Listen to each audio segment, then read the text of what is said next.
तर नमस्कार प्रिय विद्यार्थी मित्रांनो, आज आपण हाच्याची वजाबाकी कशी करायची ते पाहणार आहोत। तर हाच्याची वजाबाकी म्हणजे काय?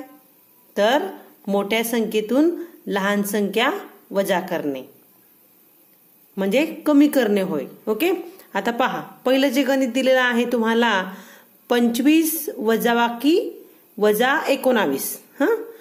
मग आता पहा, आधी वजाबाकी डावीकडून म्हणजे उजवीकडून डावीकडे करायची असते। आता हे कोणतं आहे? उजवीकडून डावीकडे। आता 5तून 9 जाता का? नाही, तर म्हणून या संख्येतून आपल्याला एक उसना घ्यायचा आहे। तर मग किती झाले उसना आपल्याला घ्यायचा आहे? तर इकडनं आपण एक उसना घेतला, किती झाले?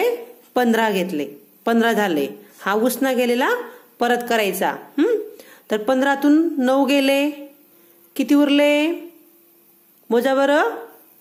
जर तुम्हाला कसं सांगितलंय, 9चा अंक पुढचा अंक मोजायचा, 15 जोपर्यंत येत नाही तोपर्यंत। कसं मोजणार मग?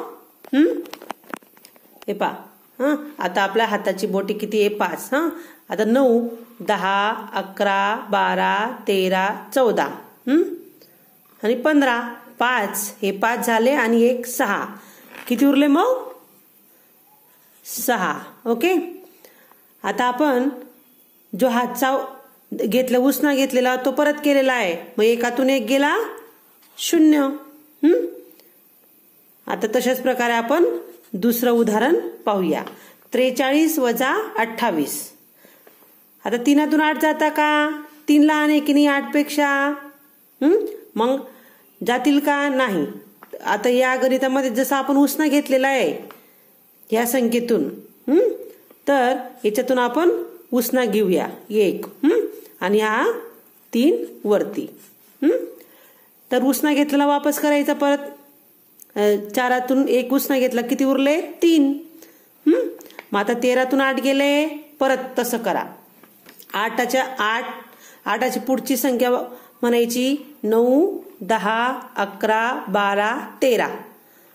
मग किती येते?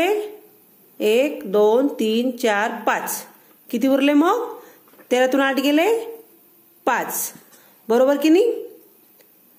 जोपर्यंत ती संख्या येत नाही तोपर्यंत ती मोजत राहायचं। जसं 8 नंतरची पुढची संख्या 9, 10, 11, 12, 13, किती उरले मग? 5 लिहिला आपण।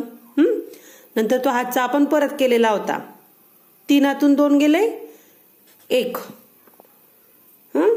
3तून 2 गेला 1, मग ही एकक दशक म्हणजे 2 अंकी संख्येची आपण आज वजाबाकी पाहिलेली आहे। तशाच प्रकारे आपण उद्या 3 अंकी संख्येची वजाबाकी पाहूयात। ओके।